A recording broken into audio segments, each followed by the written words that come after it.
In today's video, I will be taking a look at the 2024 House elections as of today in early April of 2024. Now, if you look at the current House composition here, you can see that the Republican Party won a very razor-thin majority back in 2022, winning 222 House seats to the Democrats at 213. Republicans are only in the majority by just 5 seats. And if you look at the generic ballot here, Democrats have a narrow razor-thin lead over the Republicans by 0.3%. It is looking very close, and by all accounts, the 2022 House elections will be deeply competitive. Now going to the map here, you can see that the Democratic Party are at 168 House seats, while the Republican Party are at 187 House seats, with 80 toss-ups. Remember, 218 is needed to secure a majority. Now I'm going to start off geographically here with the top state here, top left state, the state of Washington. If you look at the Washington election results in the House, Democrats won 8 of the 10 seats here, with the Republican Party winning just 2. Now, the 8th district here is the little bit less competitive one. It is around King County, so where, again, essentially the suburbs of Seattle are. It's a very blue district around King County, and we see a couple red districts, but the vast majority of the electorate is in King County, so it's going to be very hard for the Republicans to win this suburban seat, and I'm going to put it in the likely Democratic column. Now, the next district here, Washington's 3rd Congressional District, is a lot more competitive. It went to the Democrats here by less than 1 percentage point, and it was a flip for Democrats in 2022 when in rare districts they actually flipped. The Republican incumbent here lost the open primary, got 3rd place to Joe Kent, who was a Trump-endorsed challenger to the Republican, because the incumbent Republican there was more moderate and was not friends with Donald Trump. Trump endorsed Kent, and he ended up winning the open primary and getting 2nd place over his previous predecessor. I see the Democrat here actually overperformed in every single county, but if the Republicans are able to nominate a stronger candidate, I do believe ultimately the state of Washington, this district, would narrowly go for a Republican candidate against this Democratic incumbent, putting this in its own Republican column, the first flip of the map. Now going to the state of Oregon here. So in the state of Oregon, there are 3 semi-competitive seats. If you look at it, really one is characterized as really competitive, though actually the district number 6 was decided by just 2 points. Now first off, the 7th district, this is a remarkably blue district, so I'm going to put it in the likely Democratic column. I don't think it will be a safe margin, but it's still reliably blue. Now the district here in light blue here only went to the Democrat by 2. This is the 6th district. Now Biden won the district by double digits. The Democrat here underperformed Joe Biden. I do believe ultimately though that Democrats will have a larger margin here in 2024 with Joe Biden on the ballot. Democrats just did very trash there in the midterms in the state of Oregon. Now in the neighboring district over here, we see a similar story, except a Republican was able to win this district. Now, this was also somewhat of a surprise to people. This was supposed to be a very Democratic favorable map. If you look at how the votes compare with 2020, you can see a big problem for Democrats. The Democrat here underperformed Joe Biden by virtually across the board in most of the counties by double digits. So I do believe that if the Democratic Party is able to nominate someone who is stronger, I do believe the Democrats will end up winning this district by a tilt margin. So this is another flip, which does counteract the flip in the state of Washington. Now going to the state of California, this is a very crucial state, the state that could decide House control in such a competitive environment. First off, I'm going to fill in this district over here for the Republicans by a likely margin, and these 2 districts for the Democrats by likely margins. The reason I'm doing so is because these districts are pretty much very safe in both categories, but just that both of these states will be slightly more competitive than some of the other safe Democratic and Republican districts, and I believe ultimately those districts will be in their respective columns by less than 12 points. I'm also going to put this district over here in the likely Democratic column. Now going to the remaining 3 districts here. So in the remaining 3 districts around Los Angeles, you can see that all 3 of these districts were won by a Republican incumbent, though by varying margins. Now I do believe Young Kim will hold on. This is a pretty solidly Republican district, and I'm going to put it in the likely Republican column. I don't think he'll win by a safe margin, but he'll nonetheless end up winning. Now going to these 2 districts over here, they have striking similarities. These are 2 districts won by Republican incumbents by about 5 points, where Democrats are hoping to flip to end up getting the majority. Again, they only need to gain about 3 seats to end up gaining the majority. Now, I believe both of these districts here will be narrow holds for the Republican Party. I believe that, again, there will be some split-ticket voting for the incumbents, allowing them to narrowly hold on, but I do believe Joe Biden will win both of these districts. Now, going to the state of Nevada, contrary to the state of California, the Democrats are playing defense. They have 3 districts over here this is pretty much a dummy matter. Democrats try to cling on to more power. However, in a red wave year, Democrats could theoretically lose all 4 seats in the state of Nevada. Currently, Democrats, however, do hold 3 of the 4 seats in the state of Nevada here. Now, I'm just gonna pull out the state of Nevada here. Now, in the state of Nevada, you see that Republicans had a pretty good year. Kevin Cortez Masto, the Democrat here, narrowly won against Adam Laxalt, the Republican, and Joe Lombardo, a Republican challenger, defeated Steve Sisolak, the Democratic governor. Now, these 3 districts are all remarkably competitive, and if you look at the trending margins in some of these areas, again, Nevada is a trending Republican state. We see in the 3 districts around Nevada, you can see that Republicans pretty much overperformed what Trump did in 2020. So these districts could easily be competitive.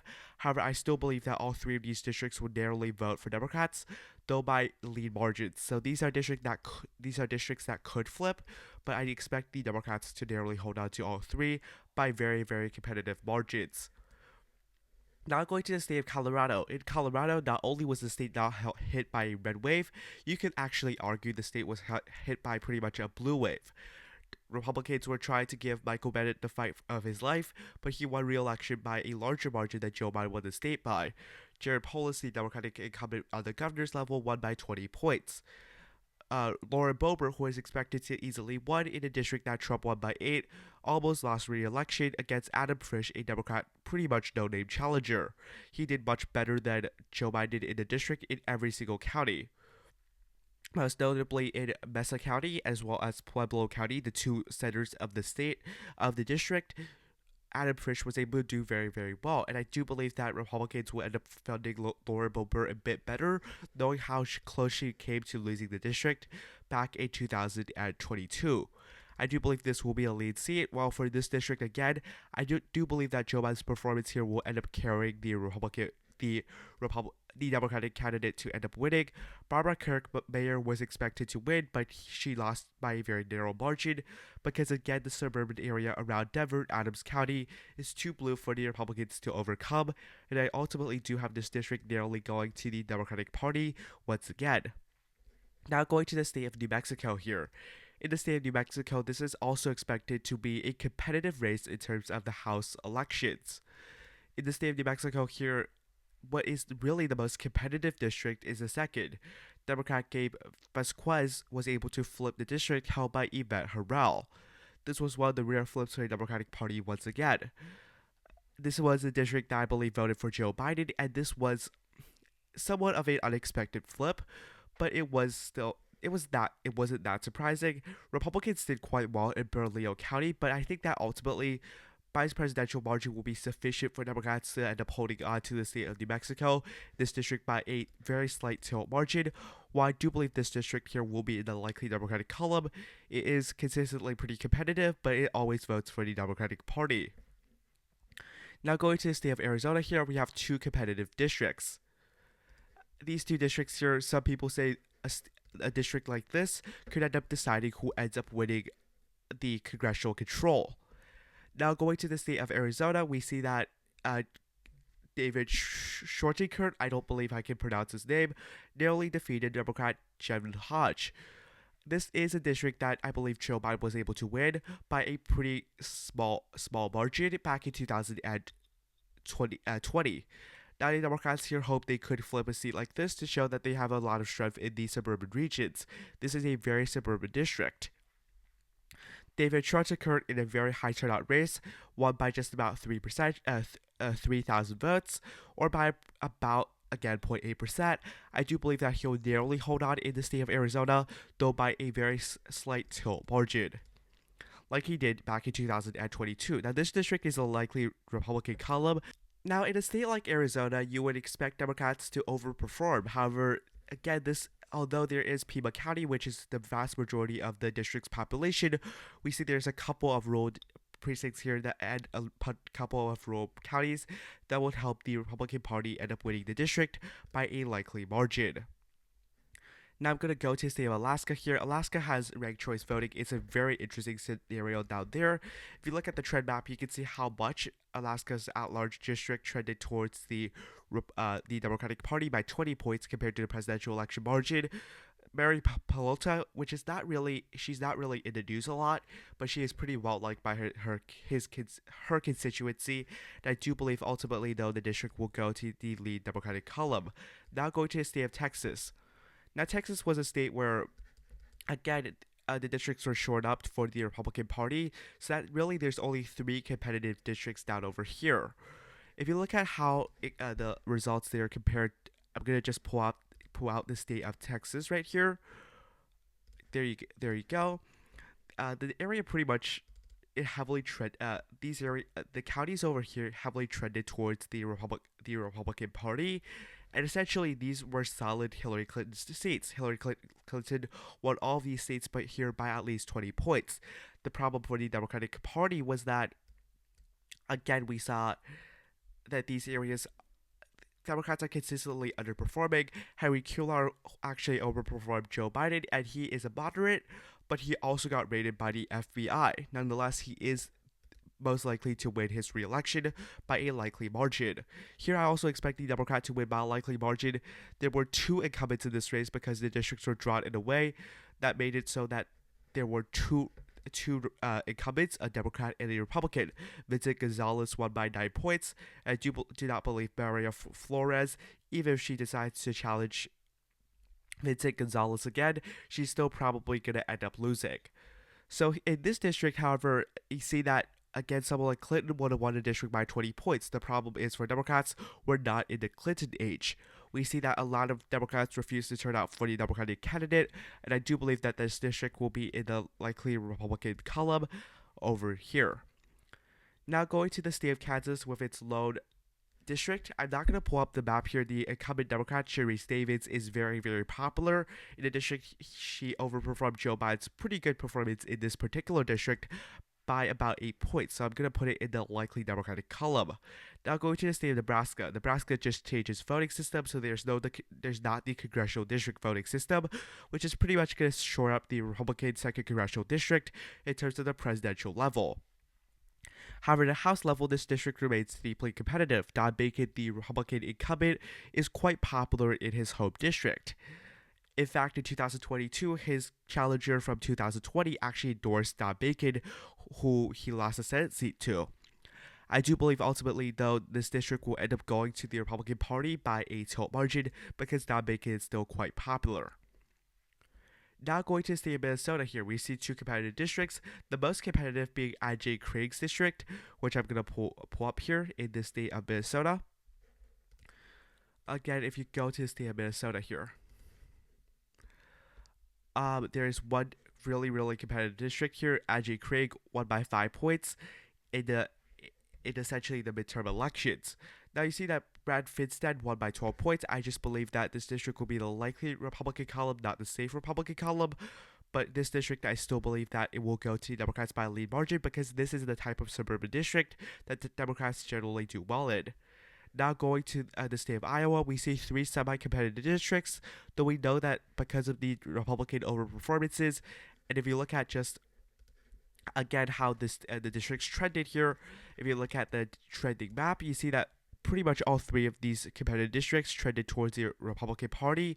Even Cindy Axon's district, which was replaced by Zach Nunn, despite being the Democratic incumbent, Cindy Axon actually did worse than Joe Biden's performance. And Joe Biden did, I don't have to remind you here, lost the state by a likely 8% margin.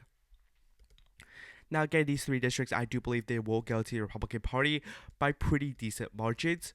Again, although these 2 districts are lead, I highly doubt a Democrat could flip them in the current scenario. Now we see the Democratic Party at 187 districts, 2 Republicans at 203 seats. This will come down to the wire though, because many of these states here, for example, in a state like Illinois or a state like Virginia, the remaining districts will end up favoring the Democratic Party.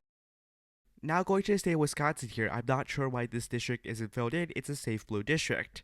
Now going to a district over here previously held by Ron Kind. This is now a Republican seat. Essentially, Trump made this seat from a pretty solidly Democratic seat to now a pretty competitive and even Republican-leading seat. The Republican incumbent here, the Republican challenger here won by 4 percentage points. Now, in fact, Joe Biden did even worse than the Democrat in this particular race. If you look at the trends here, the trend map is not showing, but you do see that Democrats, they did pretty well in Oclora and Portage County as well as La Crosse County, but these are only 3 Democratic counties in the state. We see the Democrat actually did slightly better than Joe Biden. I do believe nonetheless, though, that this district will go to the Republicans, now by a likely margin. Now going to the state of Illinois. This is a super gerrymandered seat for the Democratic Party. Essentially, Republicans have 3 state Republican seats, but all these districts, you can see how this is essentially like a snake, and this is again a very weird shape. This is because the map is gerrymandered, so that Democrats, they essentially take some of the Chicago region and just pack it with some of the rural areas. Now, all 4 of these districts voted comfortably for Joe Biden in the 2020 election. If you look at the map here, you can see that the Democrats here, Lori Underwood, Bill Foster, Eric Sorensen. This district is an exception, but generally they underperformed Joe Biden. However, if you look at the Illinois results here, you can see that all of these incumbents actually won by okay margins. And if they don't underperform Joe Biden, they are expected to easily win. I do believe all of these incumbents will end up holding on to their seats, and also this district may be slightly more competitive because there are some rural counties, but it's ultimately going to go to the Democratic Party. So Democrats are at 192 seats now, to Republicans at 204. Democrats are a dozen seats behind the Republicans, but that's about to change because I'm going to give this district to the likely Democratic column.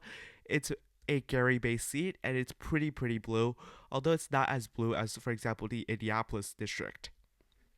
Now, going to the state of Michigan here, there are 4 competitive seats, 3 of which are held by Democratic incumbents. I'm going to go to the state of Michigan here. Now, if you look at the state of Michigan, again, Democrats, they had a pretty good year with the governor, Gretchen Whitmer, winning by more than 10 points. All 3 of these districts actually went to the Democratic candidate by pretty solid margins. You can see Slotkin, Skolton, and also Kidley won by pretty decent margins. First off, in the 3rd district, this is a district that is heavily trending towards the Democratic Party. John Gibbs was expected to make this district somewhat close, but he lost the district by 13 points or a safe margin. I easily expect the Democrats to win this Grand Rapids, Kent County-based district by a likely margin.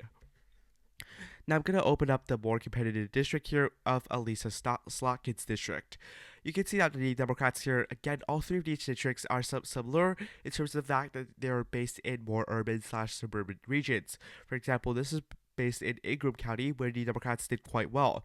The Democratic candidates, again, all overran Joe Biden's numbers, and I do believe that the Democratic Party will be able to win both of these seats here by pretty okay margins. Now, finally, this district here, which is based in an area that Trump did very well in back in 2020, which is Macomb County. This is a white collar working class region. It's less wealthy than a county like Oakland, and this is a more conservative suburb. We did see that John James here won by a relatively narrow margin. This district was not expected to be that competitive. It was not even on the competitive radar here. You can see these are the key races. I don't know why I keep clicking onto the wrong districts, but if you go to view all, you can see that John James won by just 0.49% rather than a much larger margin than some had expected. I'm going to give this district, however, in the lead Republican column because I think that Donald Trump will do quite well in the state of Michigan. Now going to the state of Ohio, you can see that this is again a gerrymandered map, this time in favor of the Republicans. Democrats have 2 solid seats, while these 2 are expected to trend heavily towards the Republican Party, though they're held by Democratic incumbents. Ohio is a key test to whether Democrats could end up gaining the House because they have 3 very vulnerable incumbents. Now, the most solid Democratic seat here is probably the Cincinnati-based district. This is heavily trending blue. If you look at the 2020 margin, despite the fact that essentially Joe Biden did not do well in the state of Ohio, there was one region he did well, and that was around Hamilton County, where Cincinnati is located, as well as Warren County. And those are the 2 counties, the 2 predominant counties in the district.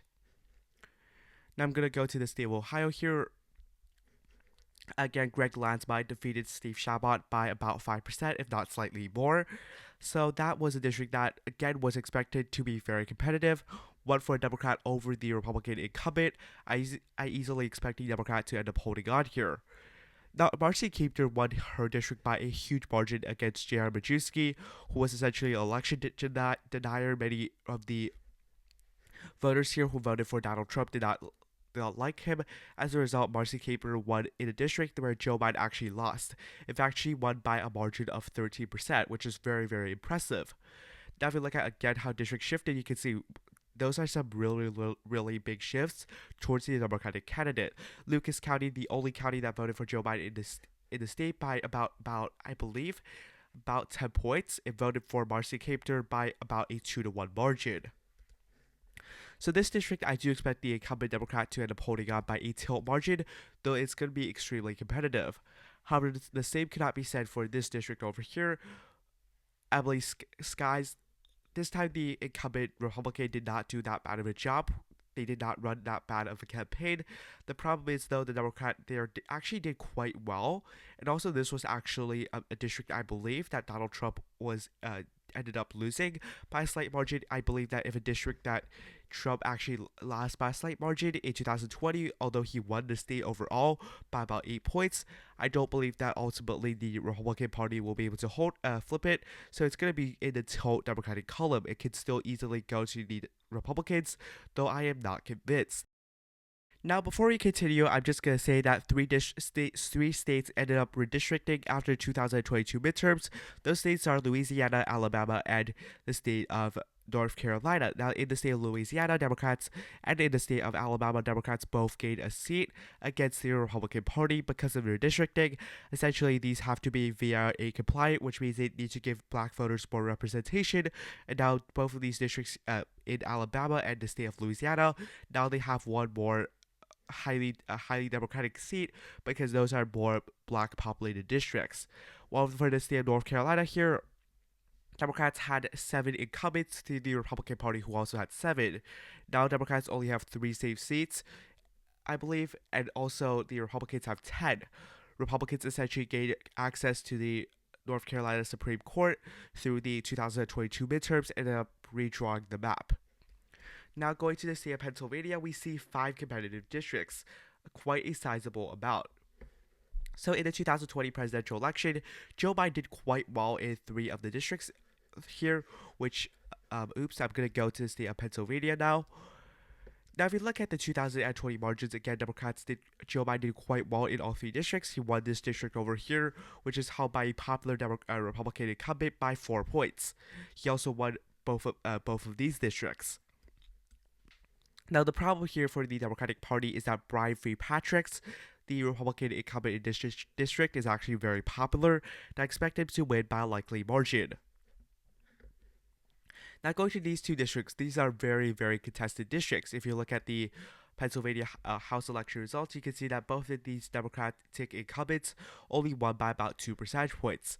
Now, if you look at the House election results level, you can see that both of these Democrats actually overperformed Joe Biden's performance by a little bit. Matt Cartwright overperformed Joe Biden's performance by 5 points.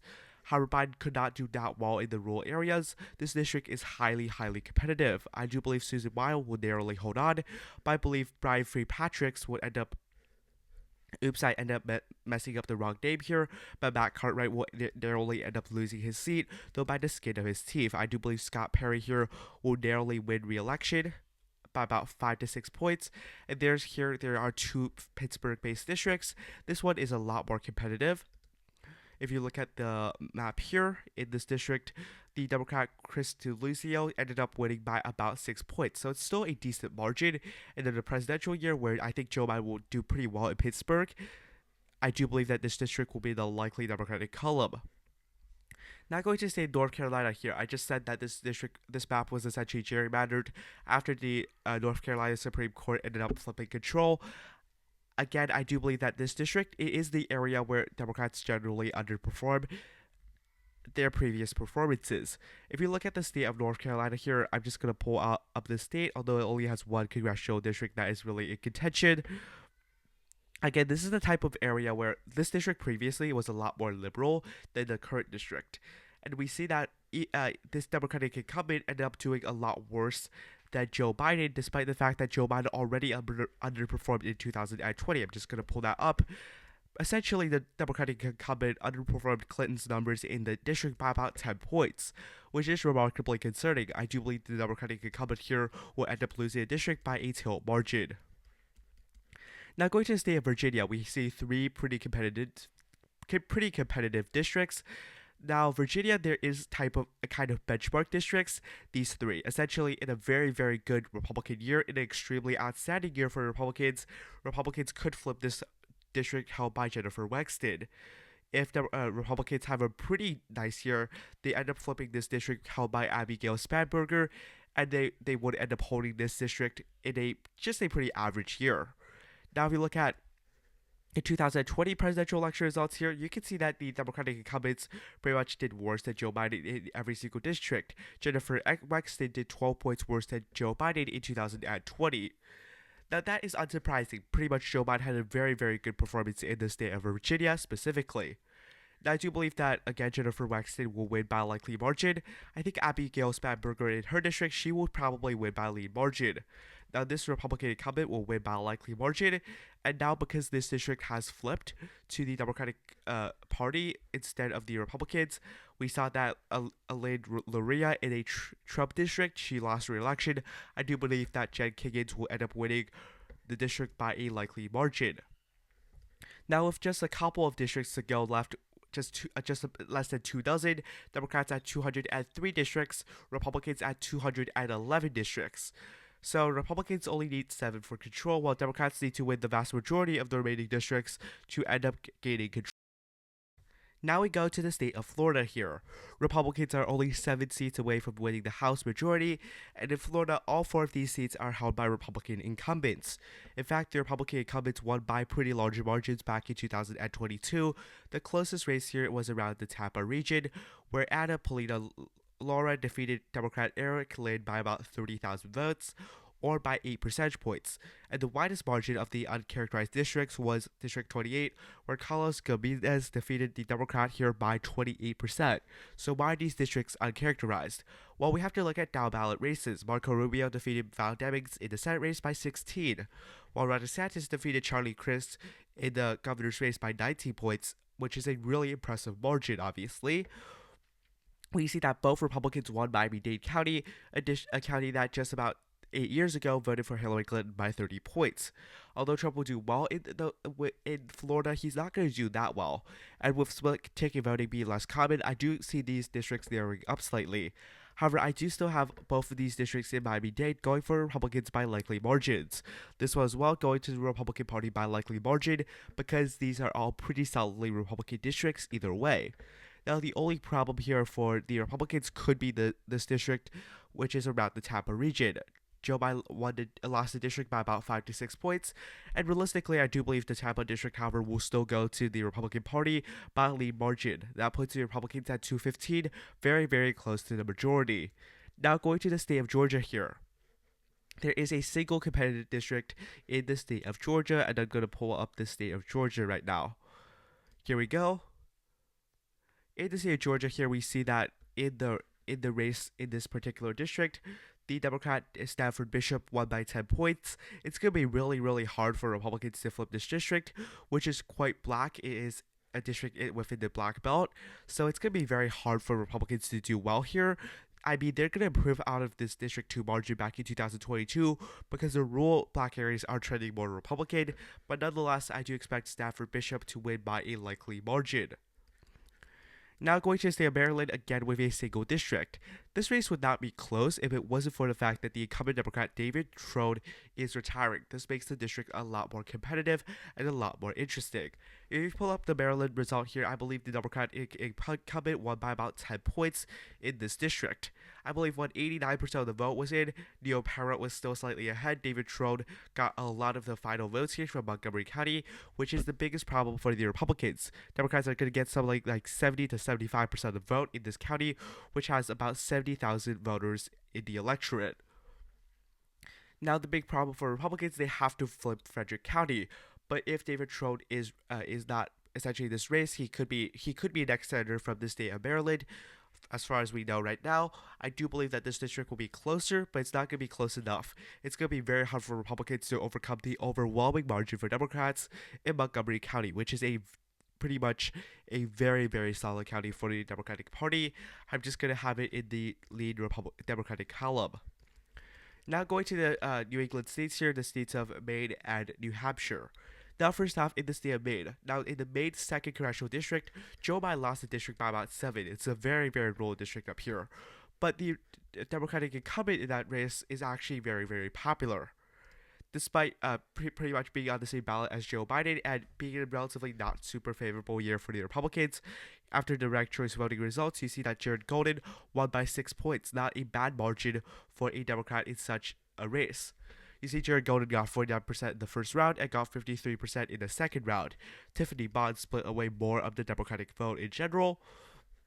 And if we look at the actual numbers here, I do believe that Democrats will ultimately win because Golden is a very good incumbent.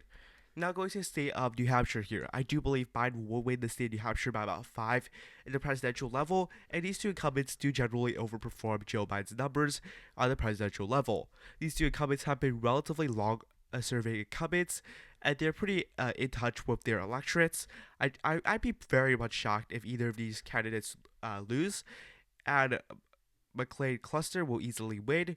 I think Chris Pappas' district could be closer, but he won by 25,000 votes, if not slightly more, so I don't think he's in much trouble. I'm going to give both of these districts into the Democratic column. Chris Pappas, though, I think he'll win by a lead margin, not a likely one.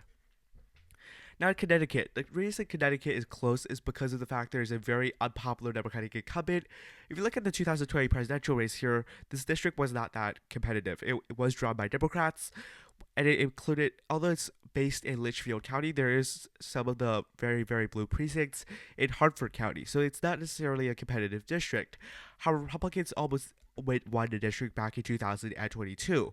I'm just going to pull it up here. You can see the district trended 10 points more Republican than the 2020 presidential vote. It's a district that voted for Joe Biden by more than 10 points. But Jahana Hayes is not the most popular incumbent. Nonetheless, it is still a very blue district.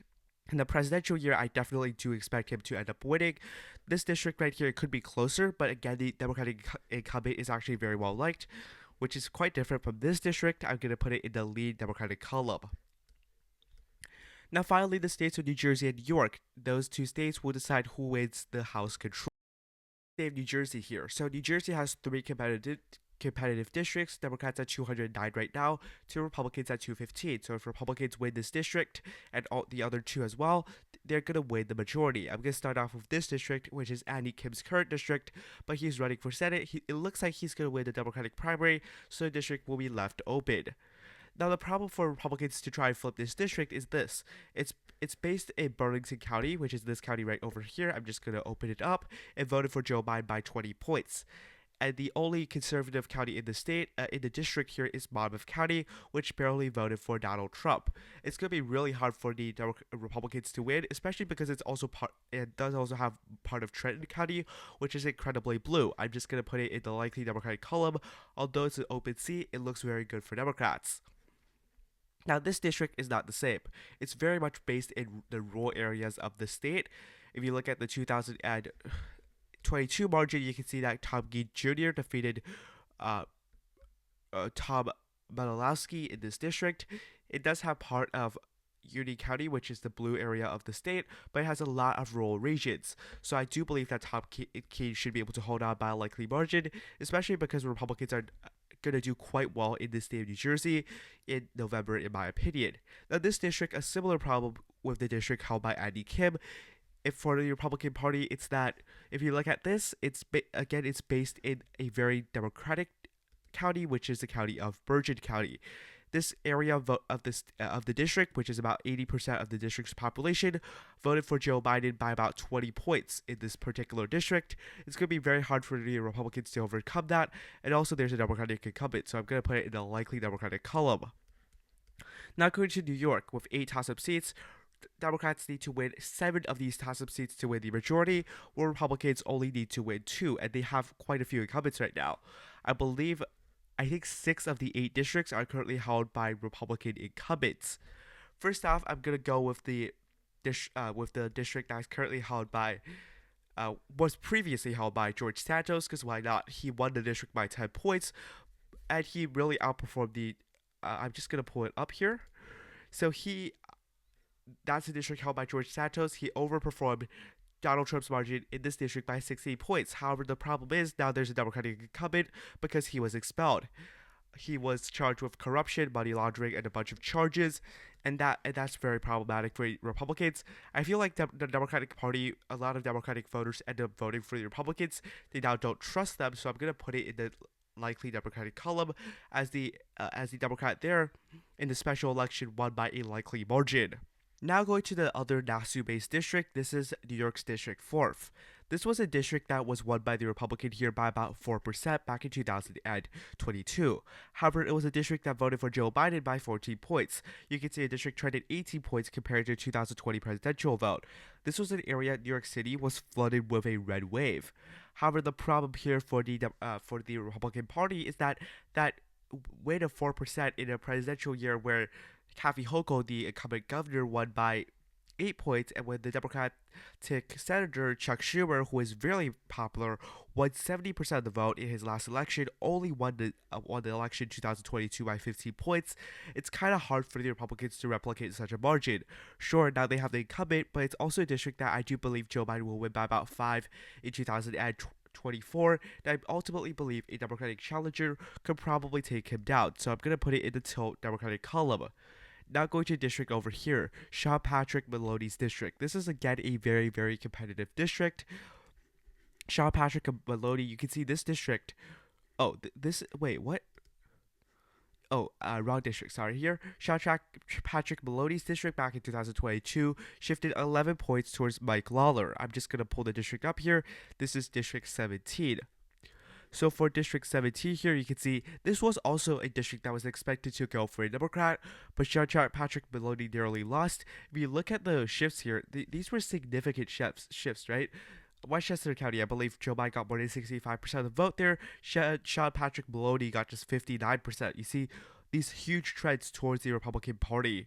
Westchester, which was again the bluest area, and also we see Rockland County, right? Joe Biden won the county. Sean Patrick Maloney lost it by 10 points. Realistically, even then, Democrats only lost the district by like 0.6 in a presidential election year where, again, the generic ballot going to be a lot more favorable for Democrats. I do see this again flipping towards the Democratic Party by a tilt margin. That brings Democrats to 214. That is 1 seat of an improvement of what they got in 2022. Now going to this district, which is held by Pat Ryan, the Democrat here. Now, if you look at the district over here, Pat Ryan won by a very narrow 1.4% margin. However, that was when the state experienced a red wave. We see that this district, it's basically based in 3 counties. The largest county in this district is Orange County, a county that I believe Biden and Trump were very, very even in, essentially. It was a county that, again, voted for the Republican by 0.1%. But there are also 2 other counties which are less populated, but they are also pretty reliably Democratic regions, especially Ulster County. I ultimately believe Pat Ryan will hold on by a lead margin because, again, the generic ballot can be so much better for Democrats, at least in the state of New York.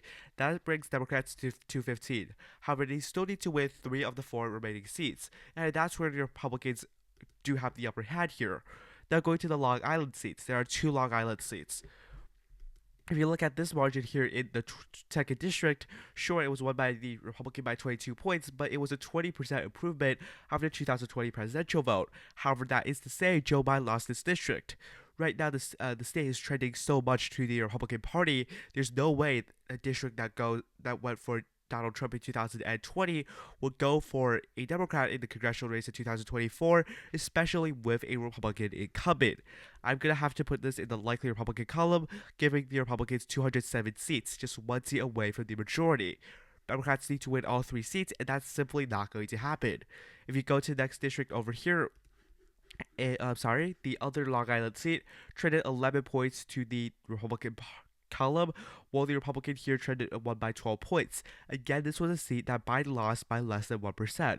Even though he lost by less than 1%, it is still a Republican victory nonetheless. Again, just a similar logic from New York's 2nd Congressional District. A Republican is not going to lose a district that Donald Trump won back in 2020. This is also a likely Republican seat, which puts Republicans at 218 seats to 215 seats. A razor-thin majority right now, with 2 districts left to go. Now, first off, I'm going to start off with this pretty massive district in terms of the amount of land encompassed in this district. We see that in this district, again, we saw a similar trend here, 6.2% to the Republican here, but this was a relatively smaller trend than some of the other districts. We saw the Democrat here only lost by, I believe, slightly less than 2%, if I remember accurately, the 19th district. I'm just going to go to the 19th here, so the 19th district. This was a district, it was won by 1.6%. It was a razor-thin district. Thompson County is the county where Democrats get most of their votes in, but we see there's quite a few rural counties here that will ultimately favor the Republican Party, and I think that this is the type of district where Trump being on the ballot in the rural areas will really help the Republican Party, and I do ultimately believe this district will be narrowly a tilt margin for the Republicans. Now going to this final district here, it is based in one Democratic city, though there are, again, a lot of rural areas in this district. Again, it's a district that trended towards the Republican Party here by 8.4%. Brad Williams, the Republican, here won by just 1%. It was, again, a razor-thin margin. I believe it was actually less than 1% if you don't round it, but nonetheless, this was won by a Republican here. Yeah, it was 0.98%. It was a very close district, but nonetheless, it was won by the Republican. We see there's Oneida County, which is very liberal, but we see a couple of Republican regions in the other parts of the district, and it will probably end up going red again because of the fact that now there's a Republican incumbent. The Republican here only outperformed Donald Trump by 6 points. It's not that remarkable compared to some of the other over performances, and this was a district that was generally not expected to go for the Democratic Party, so I'm going to give it to the Republicans by a lead margin here. Now for the conclusion. Republicans are in the majority by literally 2 seats. This is a very close prediction. Right now, I have the House as tilting Republican, which means Republicans will have about a 60-40 chance of winning the House. It is still very, very contentious, however. We could see that because, again, we have 10 tilt Republican seats and 9 Democratic seats. Realistically, the Republican number could be as high as about 230, but Democrats could also win up to 225 seats if they just win the tilt races, which are very, very contentious, right? I could definitely see that Democratic incumbent Matt Cartwright hold on in the Pennsylvania. I definitely could see if the Republicans nominate someone like Joe Kent again, that the Democrat the Perez will end up winning in Washington's district. And I definitely see if Joe Biden is able to do well. A district in Arizona, for example, David Schortinker's district will end up going for Democratic Party. This is a razor-thin margin. Nevertheless, I do project a Republican victory by about 3 seats. Republicans also have some pickup opportunities in the state of Ohio. They have some opportunities of holding, for example, this district and this district in New York. And they also have some opportunities to, for example, hold on to some of the districts in California, or maybe hold on to Oregon's district. Anyways, thank you for watching. Have a nice day. Goodbye.